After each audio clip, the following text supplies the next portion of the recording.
Bismillahirrahmanirrahim. Assalamualaikum warahmatullahi wabarakatuh. Hello, good morning sir. Happy Eid Mubarak 1441 Hijriah. And minal aidin wal faidin. Mohon maaf lahir dan batin. Hopefully you always in good condition and also happy situation. Today is Wednesday and I am Suhendri Prayoga from 2D class, and I want to talk about my little experience about doing fasting and celebrate the Eid Mubarak in this pandemic situation. Okay, Muslims around the world will observe the holy month of Ramadan under lockdown and tight restrictions due to the coronavirus outbreak that has paralyzed entire countries. And about the first day of fasting for Ramadan, which is determined by the sighting of the new moon, is likely to be Friday, April 24.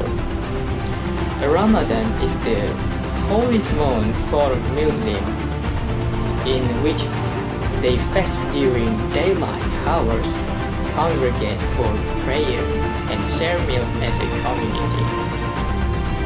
But with strict curfews and physical distancing directives enforced to limit the spread of the highly contagious of COVID-19 disease, many of Ramadan's rituals and tradition will be curtailed this year. I can't remember anything like this happening before.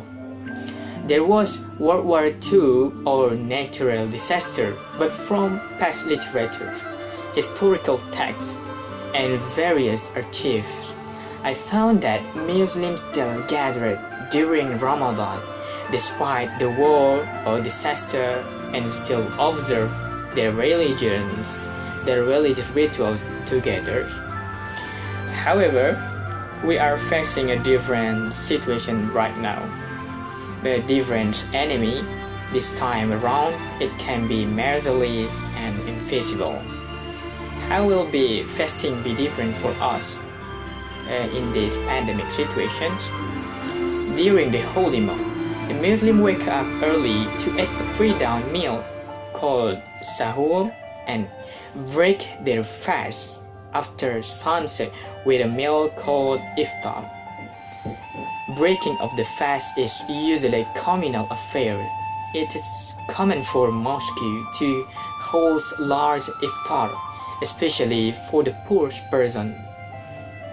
Because of the pandemic, which has spread for more than 185 nations, many countries this year have advised to citizens to avoid large gatherings and have sahur and iftar individually or with family at their homes.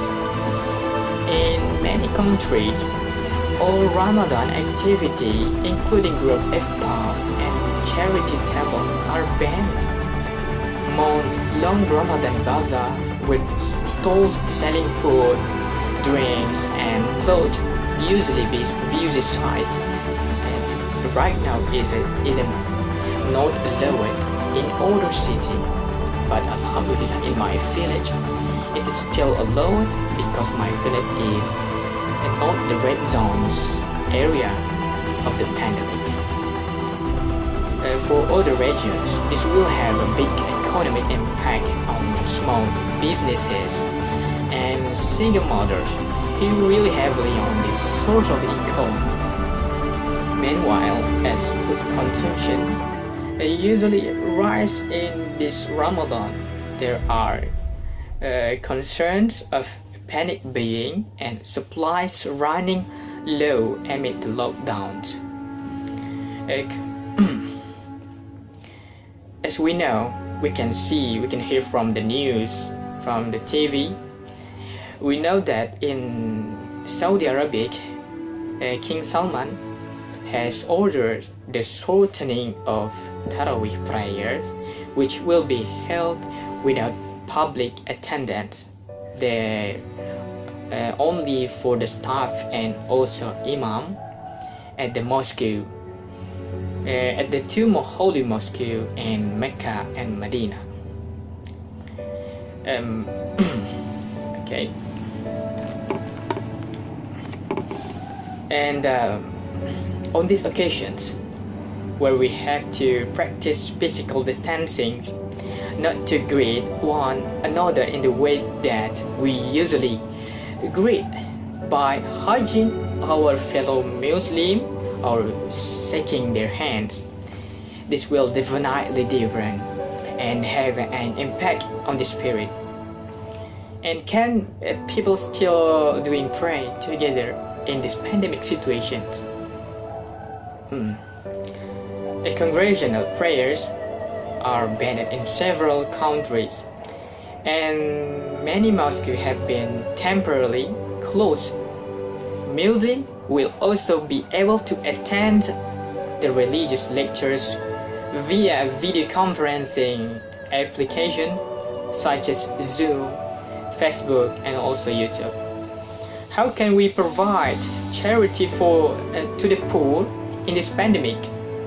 Okay, giving charity and zakat, which is one of the 5 pillars of Islam, is encouraged during Ramadan. In all cases, it is essential to seek medical advice from your doctor. According to the Quran, sick people are exempt from fasting, and he can make up for the missed fast within a year after Ramadan. The elderly, pregnant, and nursing women are also allowed to skip fasting. How can Eid be celebrated in a pandemic situation for us? And the al-Fitr, a festival, marks the end of Ramadan and is celebrated as an official holiday in Muslim majority countries. With lockdown measures in place and large gathering banned, this year festivities will be scaled down. And in Indonesia, the Indonesian Ulama Council recommend to the people that people living and working in other cities should refrain from visiting their hometowns for the holiday. But Alhamdulillah, once again, in my village, because here is not the red zone, so that we still allowed to aid to doing at prayer at mosque together with other Muslim. And for people who are doing a prayer at home, it will be different. A small, close celebration between small unit members of the family will be organized. This will be less fun for their kids, and they will remember this era or year to tell their children and future generations. The faithful can learn a number of lessons from the restrictions this year, as they are encouraged to observe Ramadan more modestly.